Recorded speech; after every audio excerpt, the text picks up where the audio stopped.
I am Philip Kotler. I'm a professor of marketing at Northwestern University in Chicago. Yes, you know, the first thing to say is that the city of Istanbul is so marvelous, so much a world-class city, that I'm glad to hear that a plan is being created for Istanbul to be recognized in its full potential.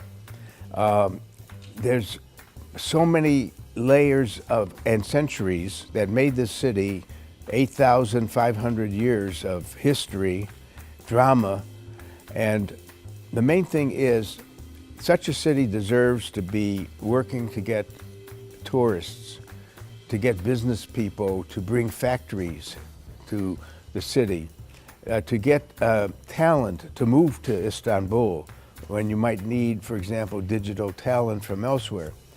So there's a lot of marketing that a city has to do. Anyways, the city, in a sense, gets marketed just by the fact people who visit it will tell other people about it, and favorably too. They will say beautiful things about it without even trying, but still you want to add another layer that builds even more attention, which it sounds like has been the purpose of the city planners.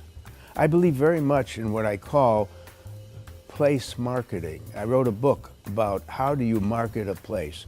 And by the way, I think even separate parts of the city may need their own marketing plan for visitors and so on.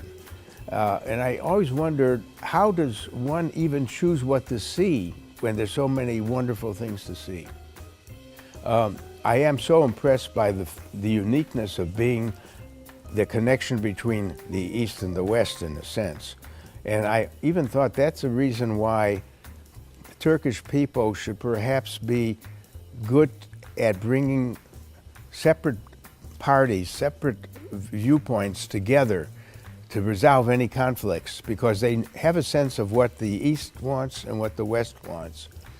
But it is a very important place in the world that has created so many beautiful things, and I think that managing this city for its real potential presents a real challenge.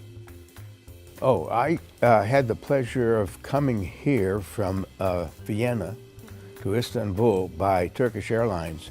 A very nice, smooth ride and good food. So I got to be excited about the idea of building a new airport from scratch, and one that is being built to be maybe one of the largest airports, if not the largest in the world.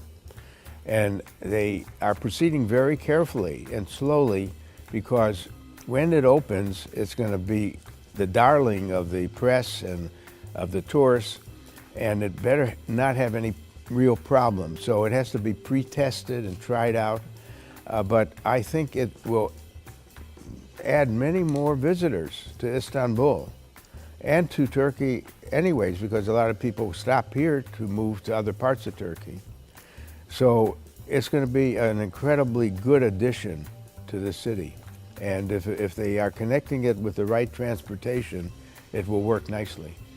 Yes, very important for a company of any size to not only try to do a good job with excellent products and services and make profit, but they should also have the motto, do no harm.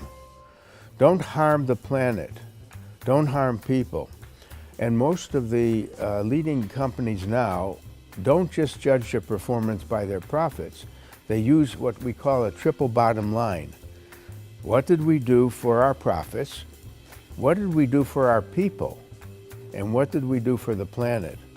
And I think if more and more companies care about that, we will eventually, as citizens and consumers, know which companies are really the good guys and which companies are the bad guys, which will lead to the growth of the good guys, and the bad guys will just disappear, which makes a perfect city that produces anything, to have every company doing good things. Thank you.